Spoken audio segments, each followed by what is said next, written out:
Hey man, what an irony that liberty dies in the Liberty City, the city of Independence Hall, Philadelphia. Yeah, I mean, it definitely appears that way. Hmm. As we spoke about yesterday, now I'm being fair here. This is unscientific, but we know the media was in for Joe, right? Yeah, of course. Okay. We know he wasn't asked any tough questions, number one. He Hmm. wasn't asked about Hunter. Then you have people who say, it's not about Hunter. Yes, it is, because he was the bag man for his father. Ah, Okay. there's the That's good father. Yeah. Ah, hello. So wonderful I to mean, have you. Oh, fantastic. How Uh, are you? do you want to I'm fix? alive. Do you want to fix the lighting? The lighting. One second. Because Stephen looks like he's in heaven. I look like I'm in purgatory. Yeah, yeah. No, you look like you're in purgatory. I'm And on. I look like hell, not in hell. No, But no, I didn't. I wasn't saying that. Come on. Hey, Better. All right. Come on now. Yeah. That's the way it should be, for goodness sake. okay, gentlemen. how are you, Father? Oh, Right. okay. Things are. Oh my goodness. Go Considering ahead. that the world is spiraling out of control, right? Nothing new under the sun, my friends. The Yeah. worst thing that ever happened was the crucifixion of our Lord. Yeah. And here 2,000 years later, so don't despair. Hallelujah. No. I don't despair. I was saying in a sense, I was just saying to my cousin, in a sense, I think it inflames us, it impassions us, and it makes us more serious about our faith, about our relationship with the Lord. Well, if I can just follow up on what you said, and it's a very good point you made. Two things I have to say about this. Okay, first of all, as I just want to make it public. Okay, for me, Biden and Trump was the same thing. Okay, God bless Trump for, as I said in the past, for fighting against abortion, but his selling arms to the Islam of humanity, who are committing genocide in Yemen, and the arms and weapons that he's selling to Qatar, Saudi Arabia, they sell them to third parties, wound up in terrorists' hands like Boko Haram to kill our Christian brethren. Okay. My point here is, if you're going to be pro-life, you cannot support the slime of humanity, the Adolf Hitler of the Islamic world, and say, I defend human life. No, you don't, Mr. President. Okay. No, you don't. You're helping the slime, this killing innocent people in Yemen, committing genocide for the last 4 years. And this has got to stop. Don't tell me you're pro-life when you're helping these people kill innocent people. These are facts. I'm not creating this. These are facts. 70% of women who are pregnant in Yemen have miscarriages because the US Saudi-backed coalition are blocking medicine and food to make sure that they can be starved to death. It's the same thing that the Germans tried during the First World War. Okay. Come in, Des. It's fine. Now, that being said,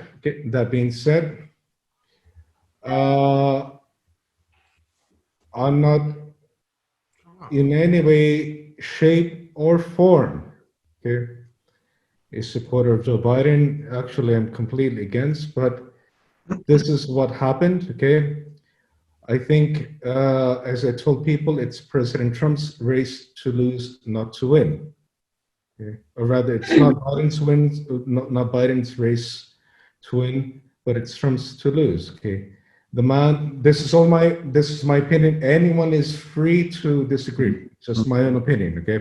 Trump handily won that election, and I think it's going to be. It's going to reveal itself. Hold on. But anyway, yeah. Let me look. Okay. That being said, okay, we have a new president-elect. If Trump can provide, okay, I don't see any substantial evidence that would overturn things. Okay, you have, of course, there are going to be people who vote, who are eligible to vote, who don't live in a particular state, like myself, like you yourself. Okay. I don't want to go into this whole thing, recount all this stuff. Okay, No, but no, I'm please. just I really didn't want to deal with that either. no. But my point is that I Yeah. think now we have to face with the reality of the fact that, as you said, this is going to hopefully make Americans realize that, hey, and I don't think it's gonna be America anymore. I think it's gonna be the church. I think these young priests who will be tomorrow's bishops will eventually take over. And when I mean taking over, not just taking the office, but being the true shepherds that these bishops should be.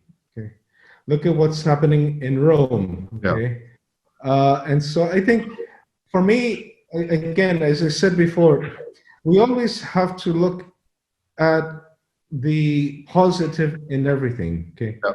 the worst thing that ever happened after the fall of man was our Savior's death, but he rose from the dead. He showed that even death does not have any power over us. Right. And so I think, if, please God, things will change for the better, it's going to have to come from the church, the Catholic Church. And it's going to mean that I agree. this post-conciliar group of bishops, priests, I'm talking post-conciliar, the Second Vatican Council. Right. Okay, these men are eventually, within the next 10 years, they're going to be assuming the positions that the last of these post-conciliar men have had. And we're going to see some positive changes. I have no doubt about that. I'm not saying these changes are going to happen overnight, but they're going to happen. And I do believe that if you look at the popular vote, okay, Biden had the most votes in American history. So did Donald Trump. That shows something. It shows that people are willing to be active. Okay, and I don't want to judge one or the other because I'm already having some. Well, I'm kind of choosing not to engage these pro Biden friends of mine, or now saying thank God he won. Okay. In like manner, I'm not going to start engaging this pro-Trump. Let's count the votes again, things like that. I think here is that we have something in front of us, okay? And I can only speak as a Christian, as a Catholic priest, that when we literally have our backs against the wall, that's when we come out stronger. That's what our American founding fathers showed us. That's what our Lord, the Church Fathers, and that's what we continue to do. Things can seem from a human point at a complete loss, but no. This is, the Lord taught us differently. Yeah. And I really do believe if we keep focus,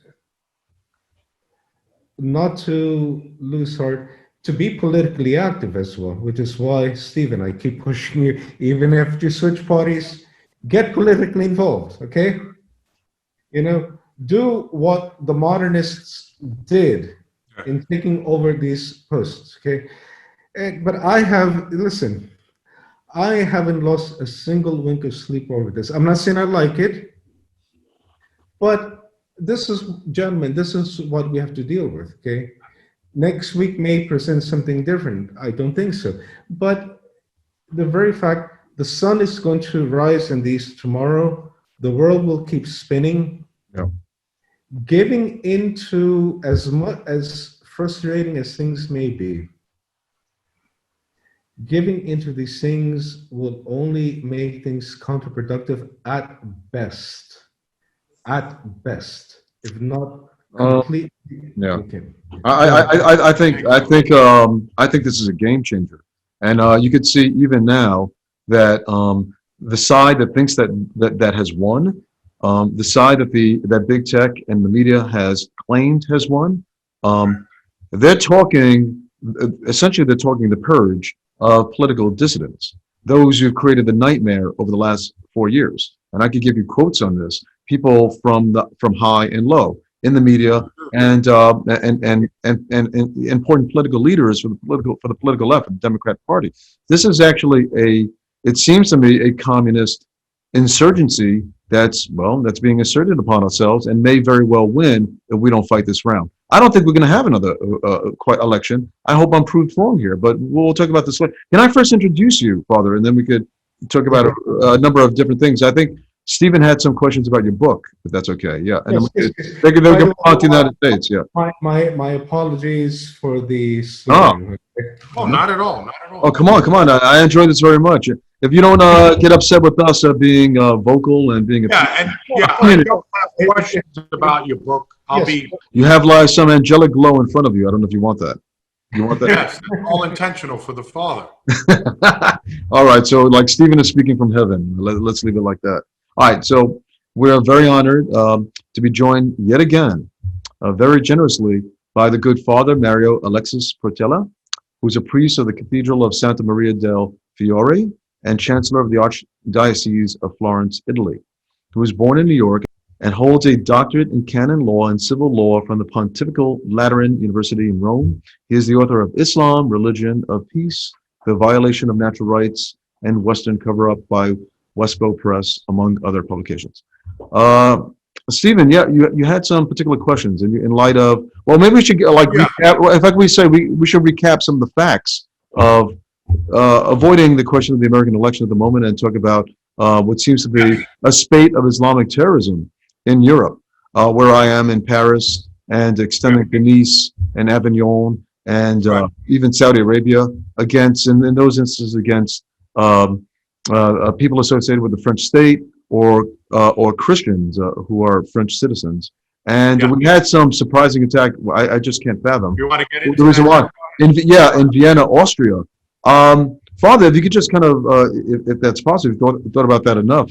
If you could give me give me some sort of analysis on why you think that's happening now. I understand the French one in relation to denouncing the prophet in a way that this particular teacher in a lycée outside of Paris decided to denounce the prophet, which smacks of the offenses of Charlie Hebdo and certain publications that are very graphic in depiction of their critique of people who come in the name of religion from Christianity to Islam. So I understand that part of it, but I just didn't quite understand how that fits in the violence that we saw in the streets of Vienna. So if you can help us out with that, and then Stephen has some questions about that in relation to your book, if that's okay. You ask because it's a very complex one, but I'm drinking now, if you don't mind. To soothe myself a little bit. Yeah. It's a very complex topic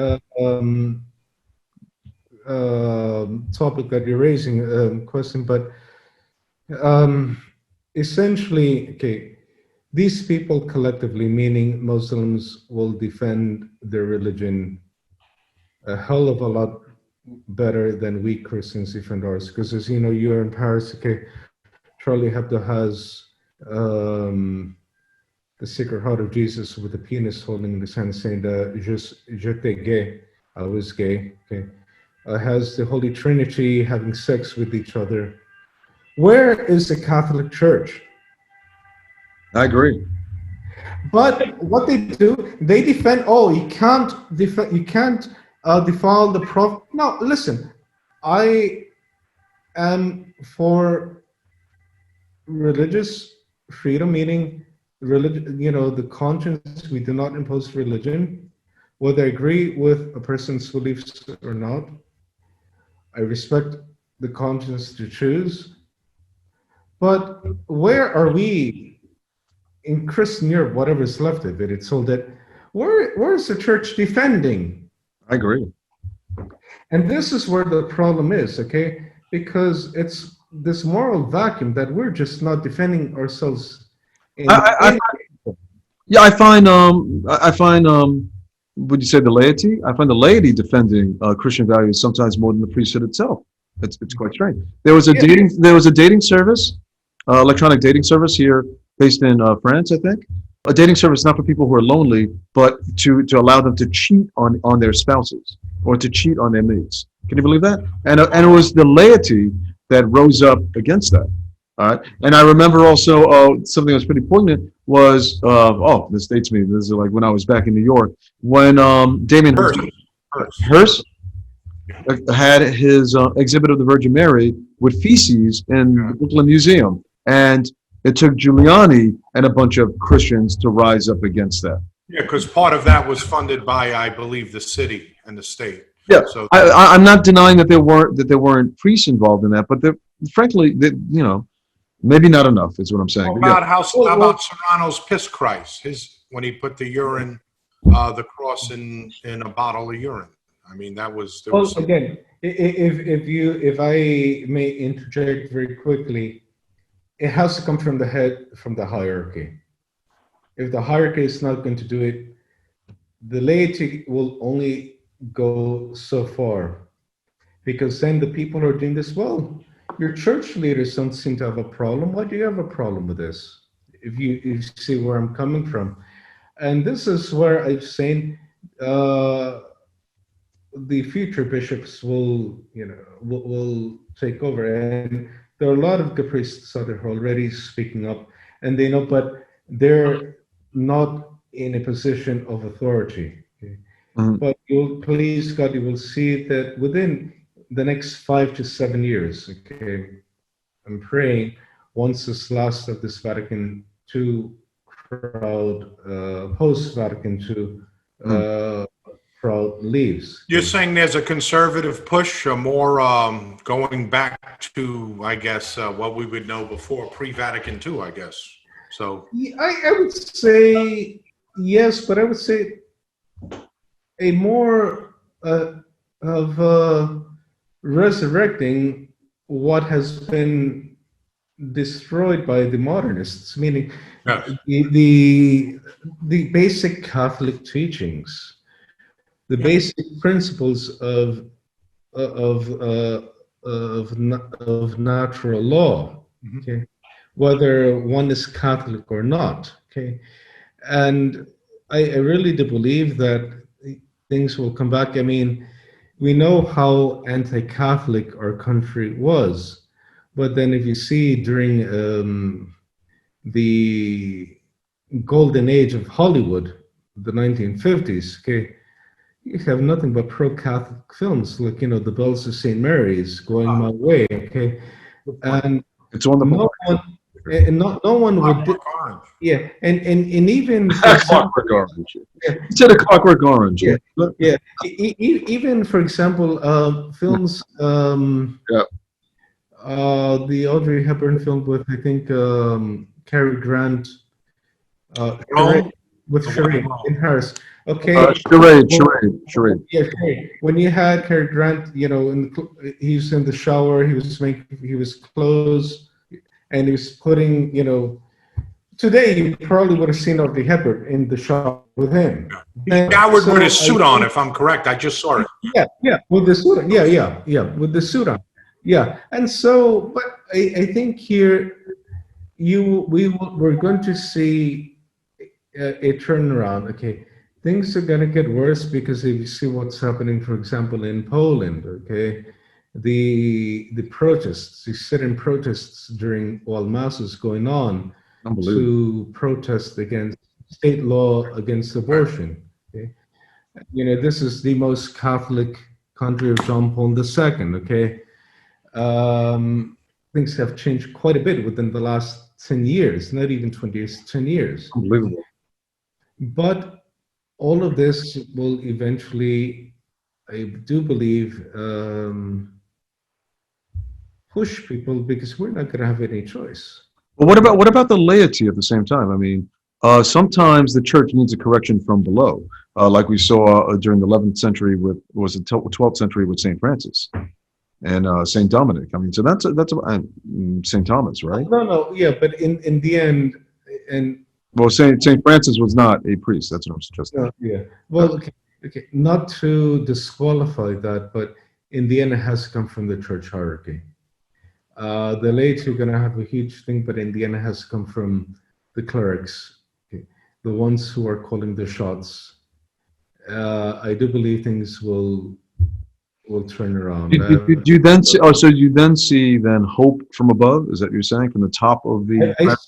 I see more than hope. I see faith. I believe. Okay.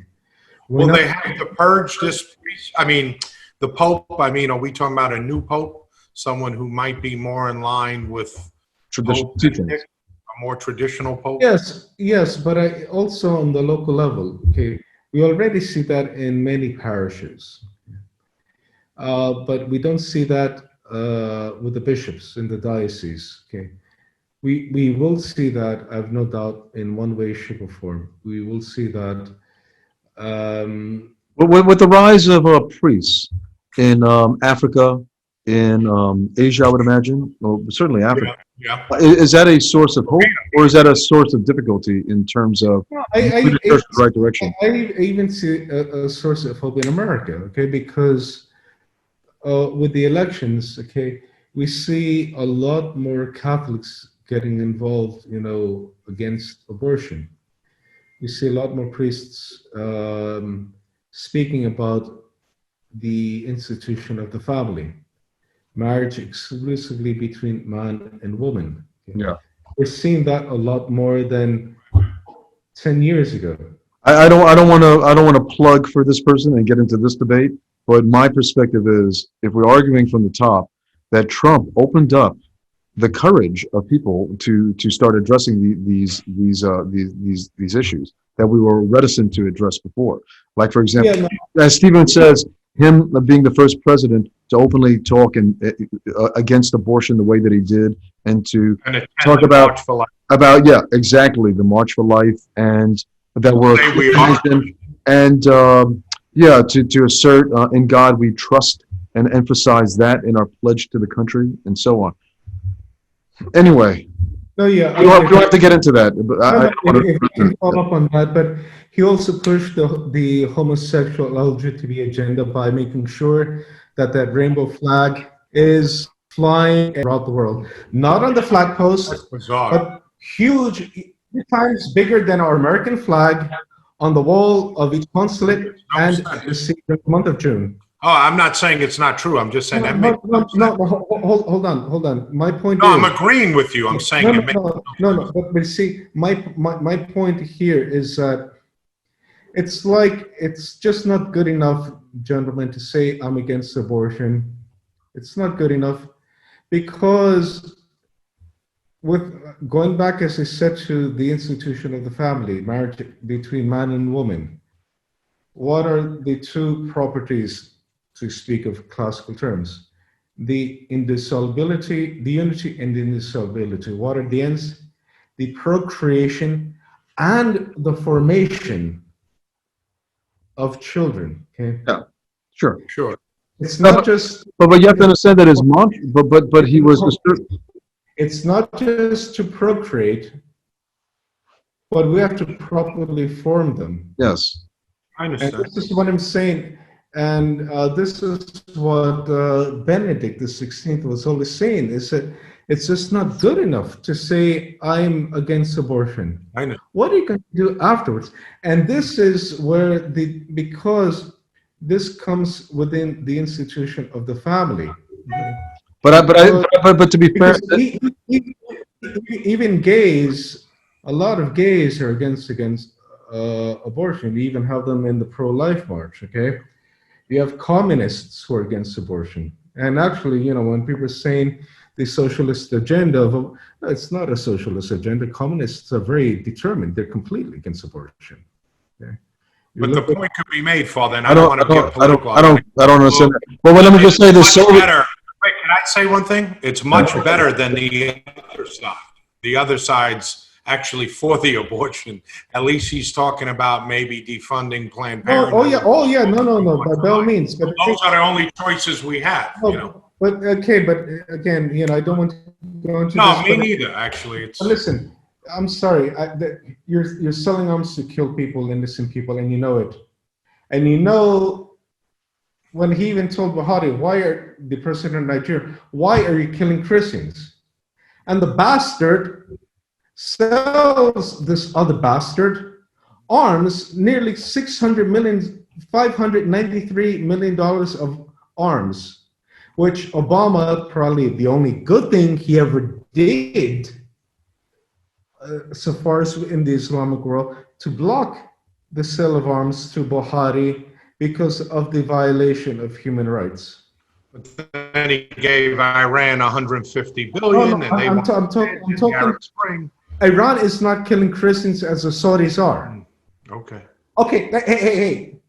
You can go to Iran. I have no problems going to Iran as a priest. I can go to any church. There are 300 churches in Iran. Over 300 churches in Iran. Interesting. No, not interesting. These are facts. But how many were there 30 years ago? 5,000? The same thing. Oh, okay. The same thing. Tell me how many churches there are in Saudi Arabia, okay? None? Zero. Maybe. Okay. Maybe. Now tell me, why does he continually keep going after Iran? You know, Well, I think in large part because of its nuclear program, its willingness to develop an Islamic bomb. I think that has a lot to do with it, like Pakistan, of course. Anyway, can we, Stephen? Do you want to ask your questions? yeah, he's also provided uranium to the Saudis. Listen, any man who's going to purchase weapons technology from China, for as Trump did, you know, buying those drones from China in September for our military, you know, it's.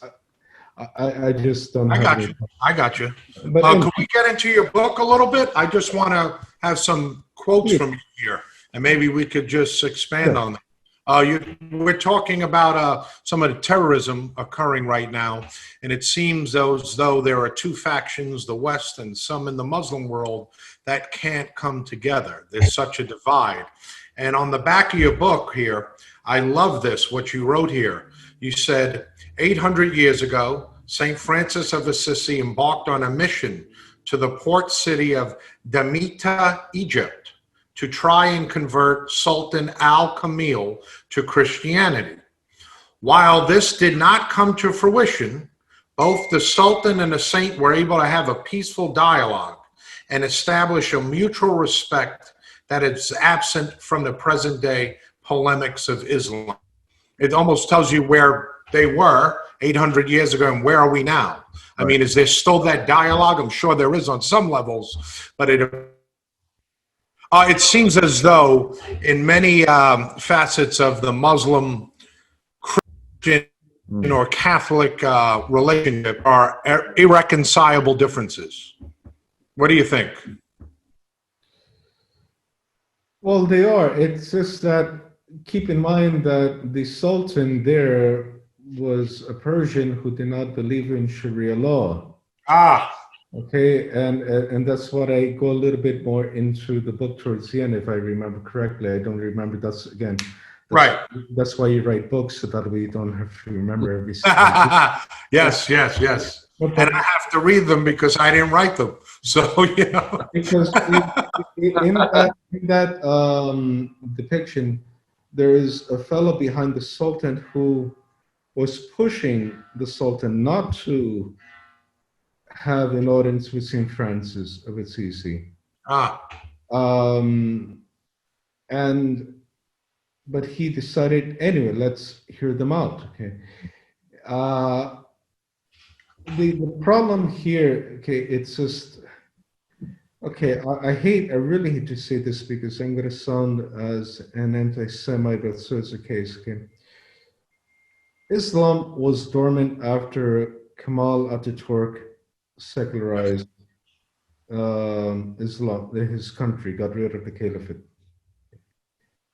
Islam was dormant until the Six-Day War, when Israel just woke things up.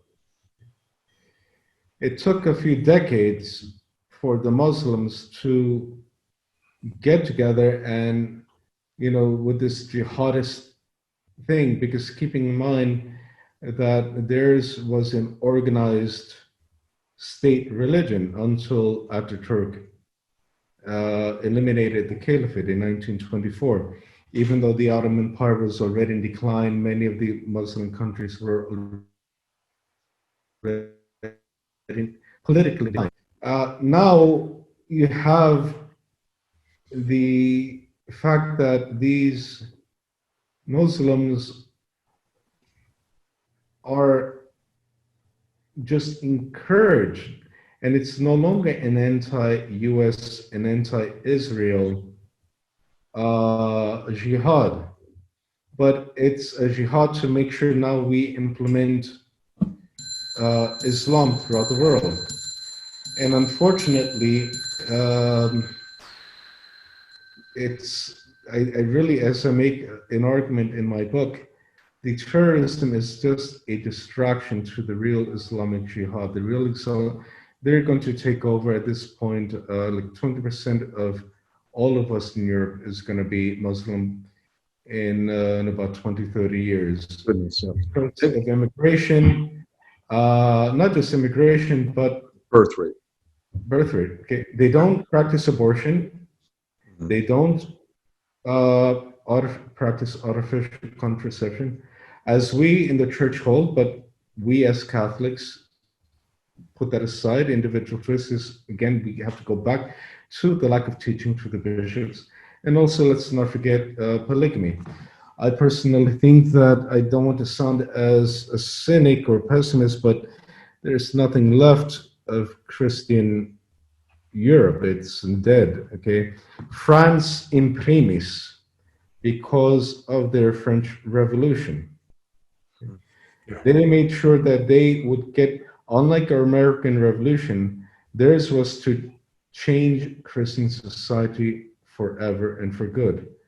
And then, as I believe, hold, the 20th century jurist Hans Kelsen, who, mind you, I like the guy and the way he writes, by the way, but his positive law, where there's no room for natural law, there's no room for morality in law.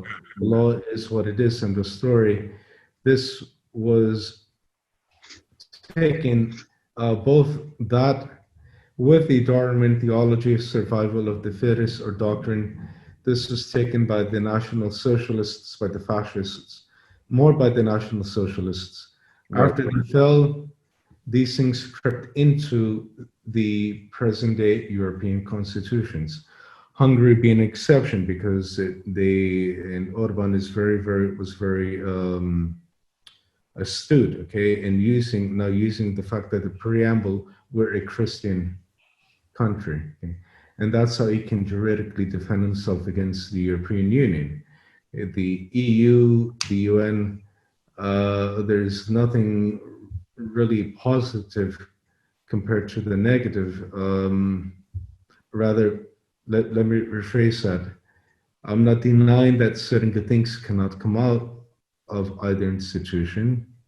I think a few things come out of it, but they're all dismantled, disqualified, but all this globalist one world mentality, this to make sure to destroy sovereignty, to destroy Christianity. Right. And I think the object of the push for a new world order seems to me related to the tenets of intersectionality in the United States, and it seems to be an ideological, cultural, and political movement and legal movement to destroy Christian peoples and Christian culture in the world, and its connection to what we call the West. But you know. Yeah, well, I guess we'll find out soon enough. Well, you're right, but again, this started up 100 years ago in America. Sure. It started with the French Revolution. No, in America, it started with the eugenicist movement. Okay. Sure. In Indiana, 1907, California, 1909. Yeah.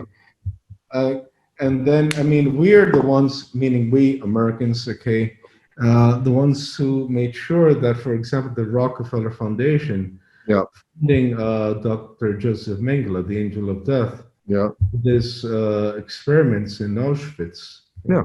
Once it became, they say they mimicked us, right? Our experiments in West Virginia. Exactly. Yeah. Once Nazi Germany fell, okay, it resurrected. Okay, it was undone. Once Nazi Germany fell, eugenic movement came back to the United States. Planned Parenthood.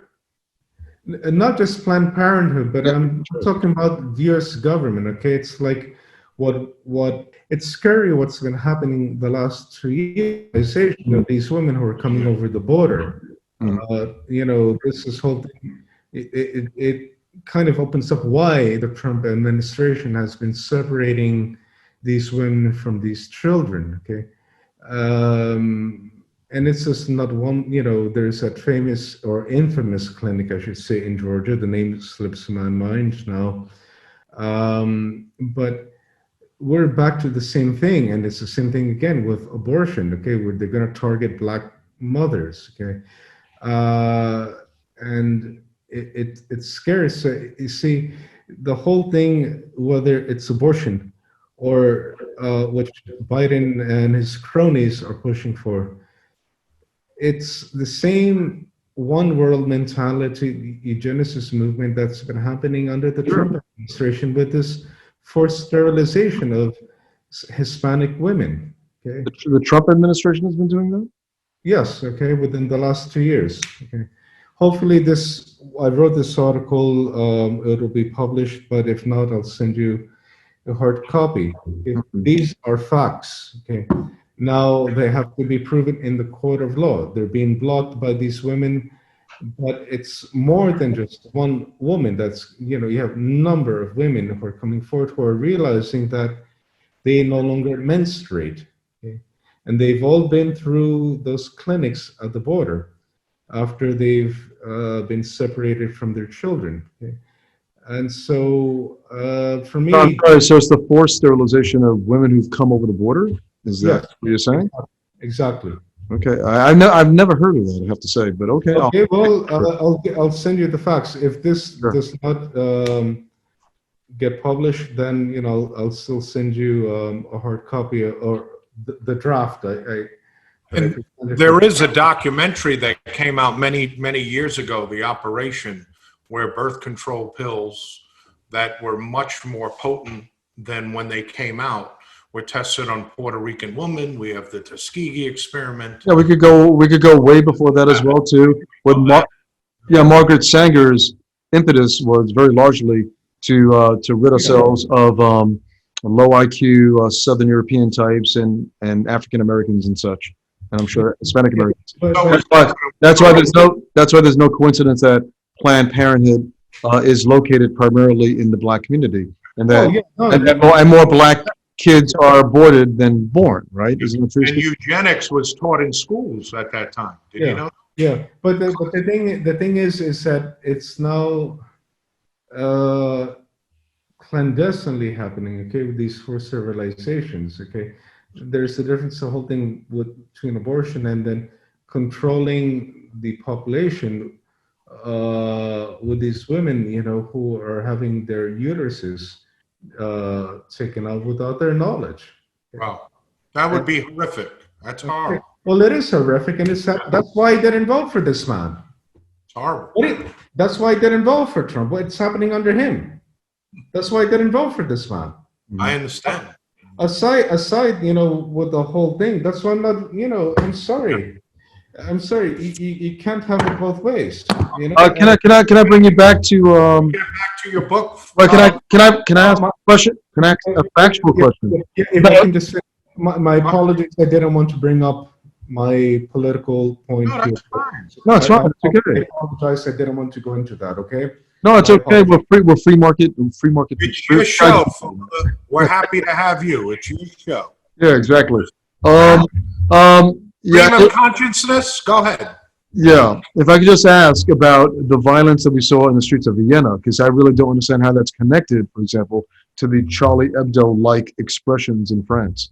Sometimes I think that Islam, well, sometimes I think that the forces of Islam, from the top, I would imagine, for political purposes, they tend to conflate anything that's said or done between America and any country in Europe, and I think that might explain why we saw the murders in the streets of Vienna.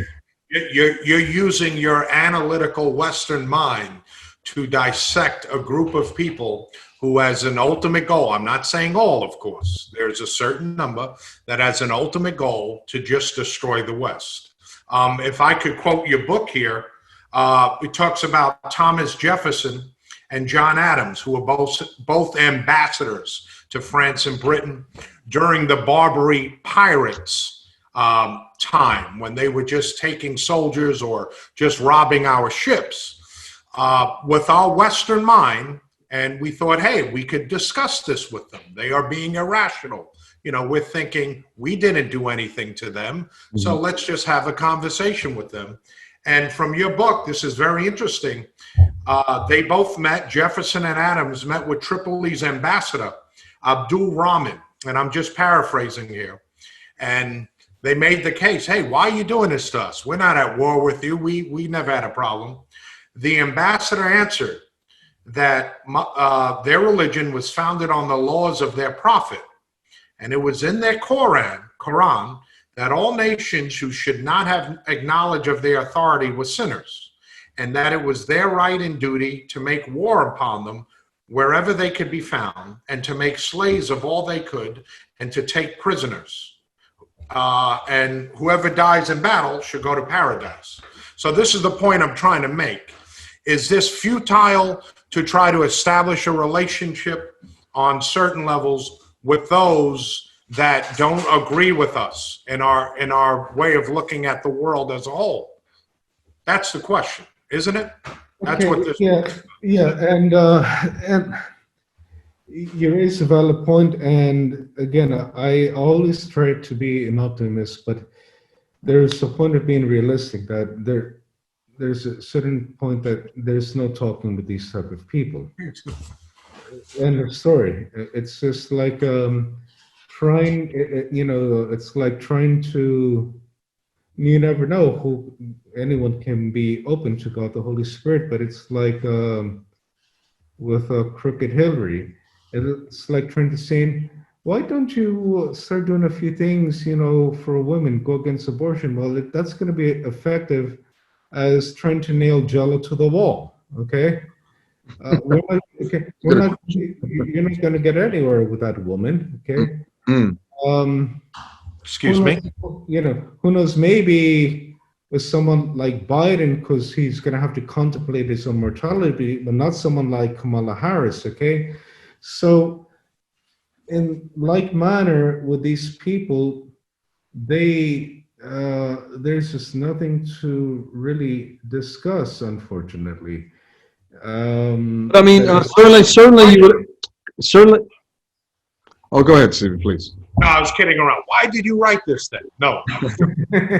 Go ahead, Chris. All right. And But certainly there's a spectrum of opinions, a range of political orientations within Christianity, Catholicism, and Islam. There are those who are more fundamentalists and Sharia, and there are those who are more modern, shall we say, more accommodationist.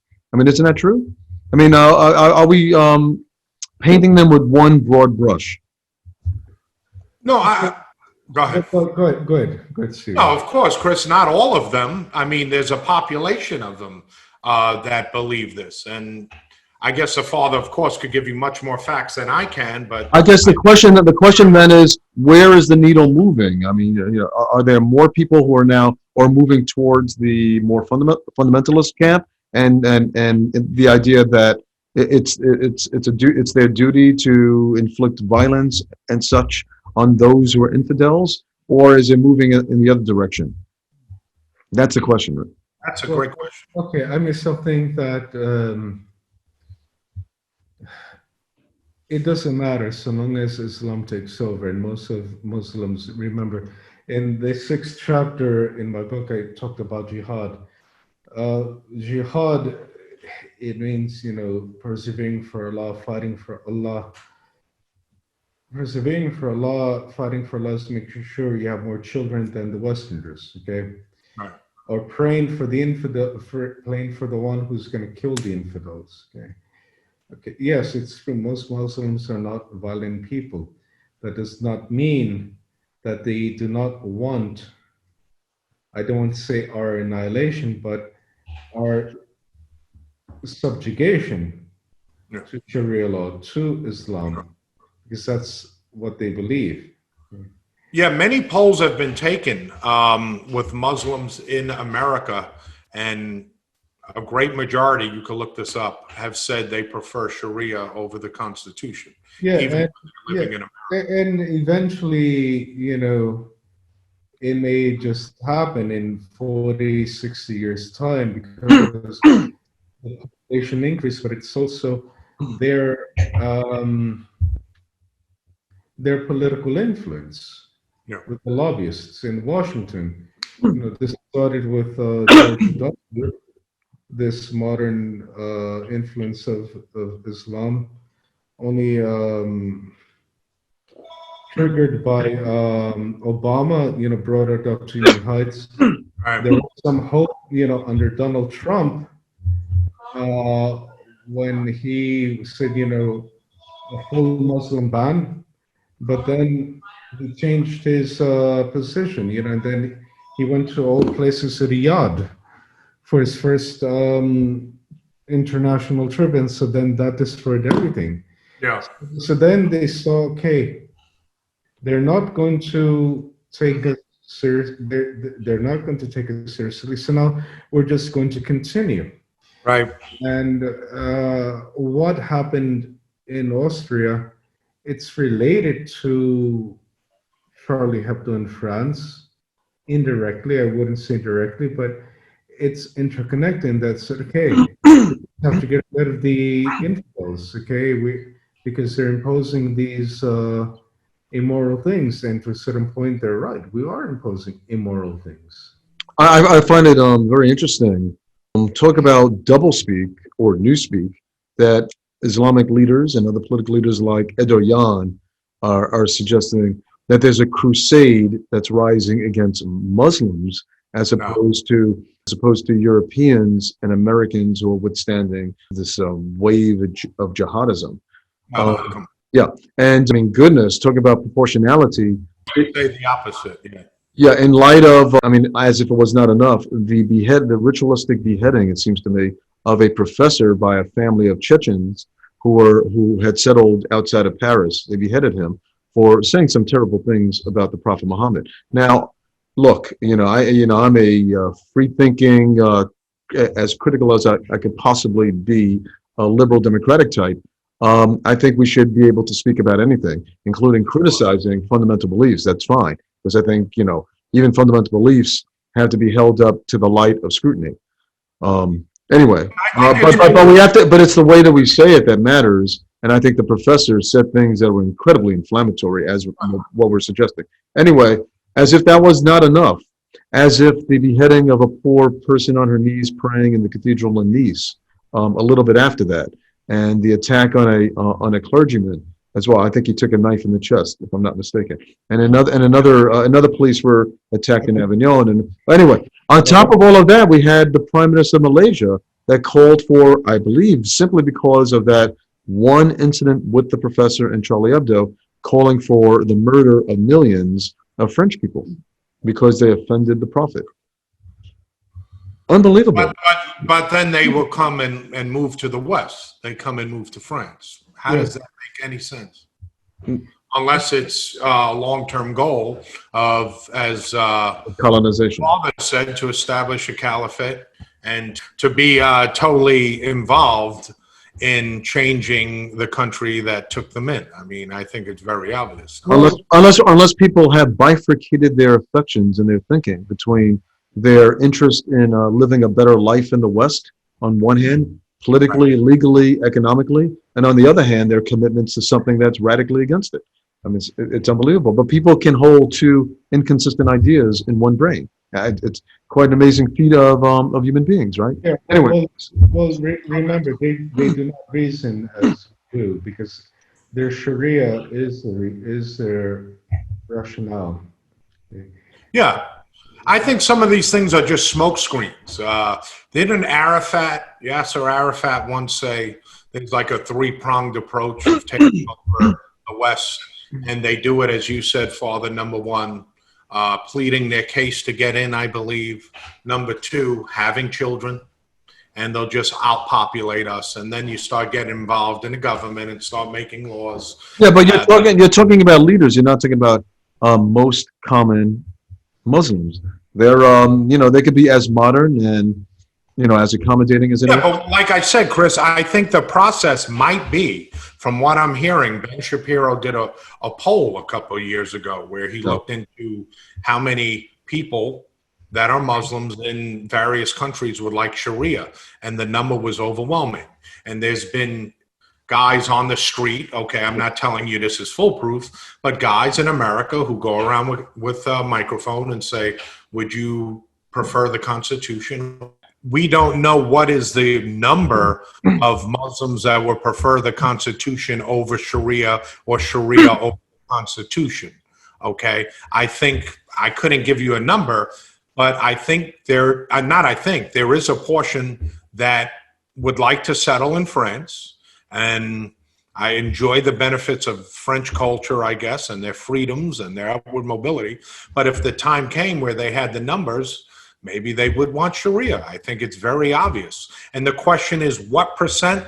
Who knows? What percent have desecrated these churches in France? As my wife says, these people, all peoples, they want something that they don't have, and they want it up until the point that they have it. Number one. I mean, I think it's similar to the millennial idea.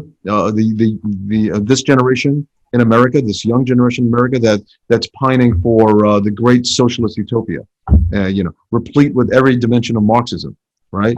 Up until they get it.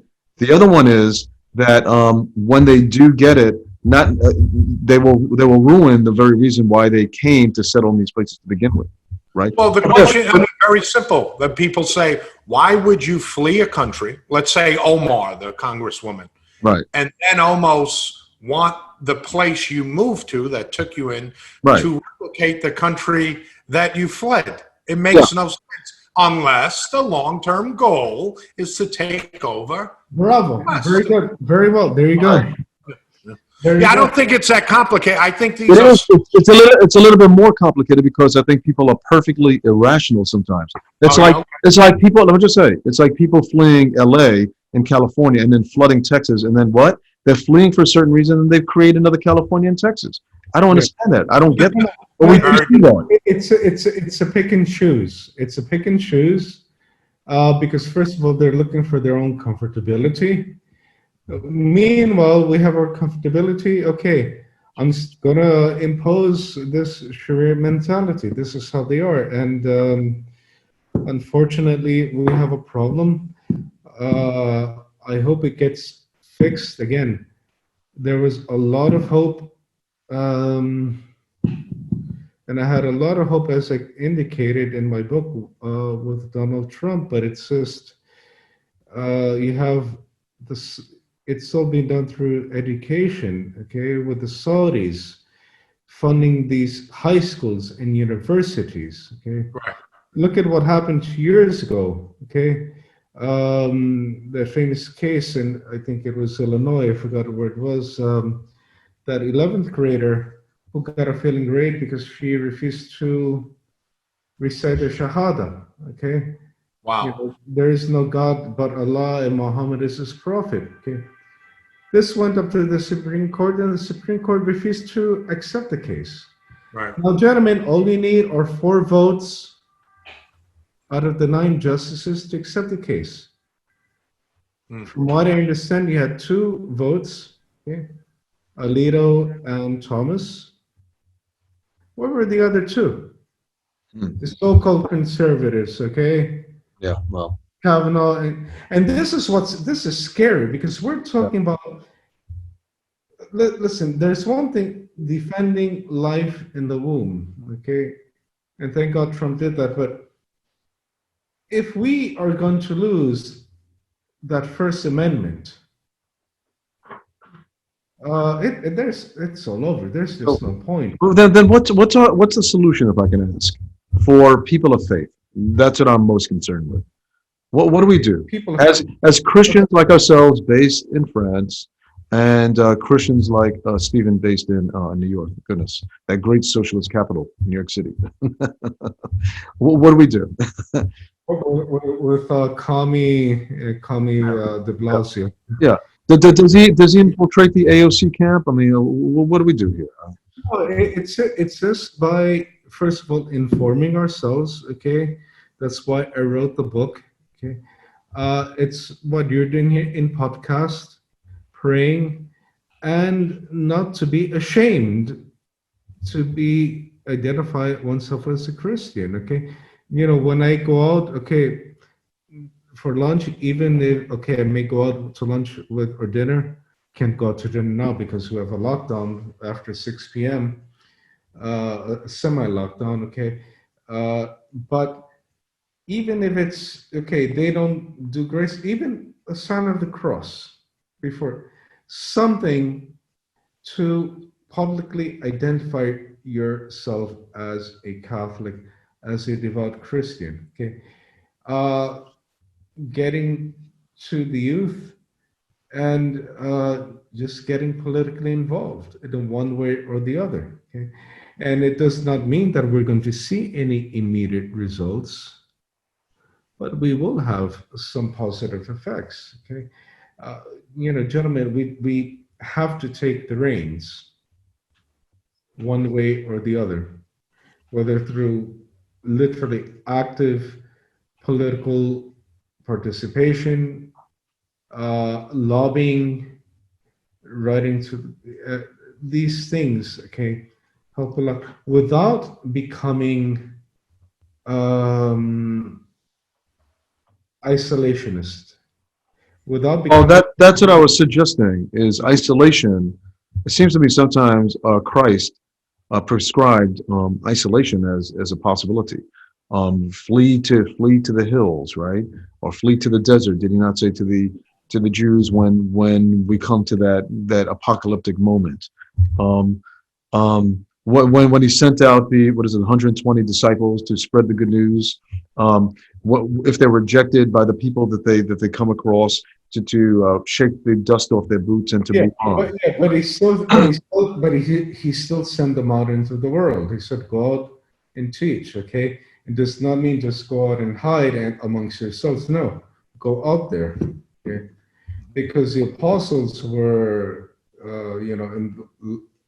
for fear of the Jews, they were in the upper room. They didn't want to go out until they got the gift of God, the Holy Ghost, on Pentecost Sunday. We have to go out. But sometimes we're in it seems to me, situation of the church, the early church fathers, particularly those who face persecution at the hands of the likes of Nero and Diocletian. I'm reading Quo Vadis for the first time. It's a wonderful read. I recommend that for anyone who kind of wants to understand, I think, the world that we're heading towards. At some point, do we just build communities among like-minded believers who are willing to fight for the community? Like the image of those who lived in the shadow of ISIS, who stood up finally, and I hate to say this, with arms protected their villages, their millennial old villages. By all means, yes, by all means, but they held their ground.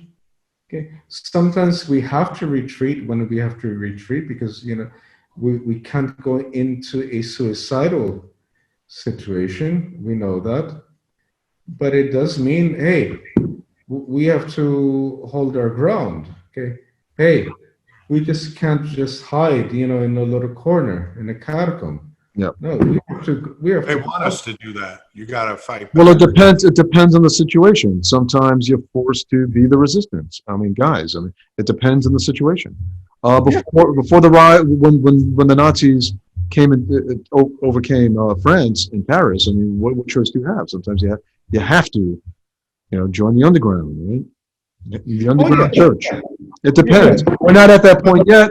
Hopefully, we're not going to be at that point in our lifetime, but it may happen. I'm not denying. It can certainly happen, but it's like the example I got from the Christians in Iraq, in Nigeria. They know, even at the cost of their lives, that they will still go to church. Okay?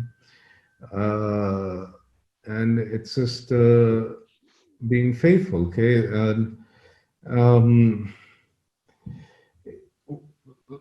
listen, we're not going to get our ultimate reward in this world. Okay, we're going to get it, please God, in heaven. Okay, if the Lord be merciful upon us. But it's just, again, it like this podcast. Okay, if you can make perhaps an online journal, a blog. That I used to have a blog which I stopped because then I began writing in different online journals. Yeah. I've been thinking about that for some time, I have to say. An online journal. It takes so much work. I've been thinking about that for a long time. Yeah, but the thing is, okay, you've seen my writings. Okay, now I haven't really written much within the last week because, I mean, first of all, because of fatigue, because of the work that I have to do. Yeah, I mean, yeah. I do have a job. Okay, Of as course. Chancellor of the Archdiocese. Kudos to you, Father, for going the extra mile and doing it. Yeah, unlike the two of us who are underemployed, but that's okay. Yeah. Yeah. Yeah, but it's how to connect. Now, my blog was very successful. I mean, I had in 1 year, I had nearly 450,000 Oh my clicks. goodness. Oh wow. Nice. Mind, Maybe we could get into that. Yeah. Look into it. yeah, mind you, It's an idea. You should really think about that. I stopped for various things, but then I began writing other online journals. Yeah. Because then, in the end, you know, what I would write for them, I would put in my blog or vice versa. Mhm. But it's those sort of things, okay, that are very important. It could very well be in the future I will get a personal blog back on. Well, maybe we should talk about all of us. Maybe we could talk all of us uniting under one, roof and talk about that idea. I don't know if I don't know if you guys would consider under the same name as Winston, so the podcast reinforces the journey, We'll figure or that something out. separate. Figure that out. But it would the be only nice if I we have to could- say the only problem I have with Winston, I really love the name because it deals with, of course, the fears of some oncoming dystopian scenario that I think is inevitable. Anyway, that's what I do. It's here already, I think. But the problem is that, Orwell, I mean, alluding to Orwell was not religious. He was not Christian. In fact, he was a socialist. I mean, so it's really weird, I think he changed, though, didn't he, at one time? He embraced Christ, so he's in heaven. You're going to tell me I'm going to be No, I don't know if he embraced Christ, but I don't think he Orwell? stayed a socialist. Well, Are we still going to talk about your book, or Chris, you love this professor because we are going to do a podcast on him. Really? Samuel P. Huntington, in his The Clash of Civilizations and the Remaking of World Order in 1996, expressed that a major cause of the conflict between Islam and the West lies in the fundamental question of power and culture, specifically in the former colonies in the Middle East and Africa. But here's the good part here. Mhm. A fundamental reason for this disparity is that Western civilization, at least in theory, has a humanist look in which Christianity integrated Jewish wisdom, Greek philosophy, and Roman law, thereby providing Western culture its distinctive character. Yes. Freedom of speech, freedom of the press, separation of religion and state, freedom of religion and from religion, equal justice under law, and the primacy of the individual, property rights, among other values. I guess where he's saying this is because society, specifically in the U.S., has recognized and implemented the principle of equity, an element opposed by Sharia law into its body politic, since, according to the natural law, all are endowed by our Creator with certain unalienable rights. There are major differences there. Yeah, but I think it also suggests what lies in the problems that we're seeing in the democratic project. I think we're it begs the question whether we're too tolerant of diverse ways, particularly when it comes over fundamental interests of humanity and beliefs, and whether the secular model that we ended up with after the Enlightenment is something that's sustainable or not. It's an interesting question. It's not going to apply to everyone. It was more sustainable when we shared a common belief. If 80, 90% of us, it's funny, like the Reverend Billy Graham, he very famously came to New York City to Madison Square Garden in the beginning of the 1960s, and he actually said, "Woe to New York, to New Yorkers, and now there are only 80% of you that are Christian." Goodness sake. In our time, I would say that's probably been whittled down to 30%, if lucky. It's unbelievable, and many of that 30 years ago, Chris, 30 years ago, I mean, we could all agree on the 10 Commandments and that we all wanted to follow them, no matter who you were, right? Now we're in a perfect Isaiah moment where what we state as being good, they take as being evil, and what they take and what we consider evil, they consider good. And true for false and false for true. That's the case. If I mean, again, look at what's happening in Poland. Yeah, it's incredible. And here it's just, or even look at Russia. Okay, Russia, after China, has more abortions in the world. And you would think, with this is after the fall of communism. Okay? Right.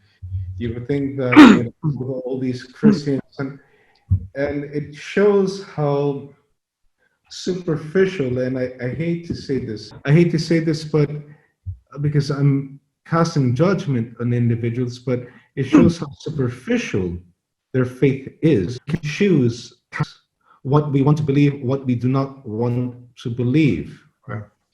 And I remember when this was over 10 years ago when I was here in Florence, and the American consulate got in touch with me, and this is when Pelosi was first House Speaker before I think Boehner came in. Anyway, I was saying the English Mass, the Vigil Mass, and I was told that Nancy Pelosi was thinking of coming to my English Mass, and they said, we would be more than happy, more than honored to have the Speaker of the House at our Mass. Knowing that she's coming, please let Mrs. Pelosi know not to come to Holy Communion, because I'm not going to give her Holy Communion. Okay? She wound up going to a different church, I think Santa Cruz. God bless you. God bless you for being religiously saying it. Yeah, and it's just now maybe had I not known, had she come up with I don't want to create a scandal, an improvised scandal, but the fact that I knew that she was coming, I said, okay, listen, no. And these are the little things that are important. Okay. Yeah, sure. And this is to go back how we started. This is what I'm beginning to see with a lot of young priests. Yeah. Who will be tomorrow's bishops. That's encouraging. That's encouraging. Okay. And that's what I said. This thing what's happening in the United States. Listen, I know. For me, it's disheartening as an American because I never thought we would have this chaos. Again, I think there's shenanigans on both sides. Okay, but listen, in the end, I still believe in America, what the American principles, what our founding fathers created. Okay, in the end, it's going to be the church that's going to have to jump in. Okay, because the state can only go so far. Right. Okay. It has may I quote? Oh, go ahead. You're still going. No, and that's it. Yeah. I just wanted one more quote. There was a quote from an imam, 1903 to 1979. Excuse my pronunciation. Abdul al-Malwi Malwan Syed. And he said he was founder of the largest Islamic organization in Asia, the Jamaat Islami, which is inherent to Islam. And this quote, I guess, says it all, Chris. Islam is not a religion like the other religions of the world, and Muslim nations are not like normal nations. Muslim nations are very special because they have a command from Allah to rule the entire world and to be over every nation in the world. Islam is a revolutionary faith that comes to destroy any government made by man. The goal of Islam is to rule the entire world and submit all of mankind to the faith of Islam. I think we should leave on this point. Father, would you like to shall we depart on another prayer, if that's okay? Yes, okay. For God leading us in America. And I was about to say for our American nation, okay, and that our elected leaders, whoever they may be open to the guidance of God the Holy Ghost, okay, that they will not see, even if with good intentions, that they will see supporting things like abortion, same-sex unions, the wars are counterproductive, if not destructive at best. So we pray for them. Our Father, who art in heaven, hallowed be thy name. Thy kingdom come, thy will be done on earth as it is in heaven. Give us this day our daily bread, and forgive us our trespasses, as we forgive those who trespass against us, and lead us not into temptation, but deliver us from evil. Amen. In the name of the Father, and of the Son, and of the Holy Spirit. Amen. God bless. Thank you very much. Okay. Thank Keep you, up the Father. good work. God bless you. Thank Keep you. up the good work. Keep up the good work. God bless. Thank Okay. you. God bless you. God bless you.